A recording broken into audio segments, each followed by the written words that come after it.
Please যে subscribe. আমার আপন মানুষটা আসলে কে, আমার পর মানুষটা আসলে কে।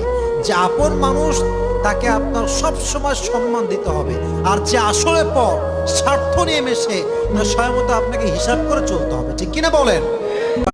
যে আমার আপন মানুষটা আসলে কে, আমার পর মানুষটা আসলে কে। যে আপন মানুষ তাকে আপনার সব সময় সম্মান দিতে হবে, আর যে আসলে পর স্বার্থ নিয়ে মেশে স্বয়ংমতো আপনাকে হিসাব করে চলতে হবে, ঠিক কিনা বলেন? যে আমার আপন মানুষটা আসলে কে, আমার পর মানুষটা আসলে কে। যে আপন মানুষ তাকে আপনার সব সময় সম্মান দিতে হবে, আর যে আসলে পর স্বার্থ নিয়ে মেশে স্বয়ংমতো আপনাকে হিসাব করে চলতে হবে, ঠিক কিনা বলেন? যে আমার আপন মানুষটা আসলে কে, আমার পর মানুষটা আসলে কে। যে আপন মানুষ তাকে আপনার সব সময় সম্মান দিতে হবে, আর যে আসলে পর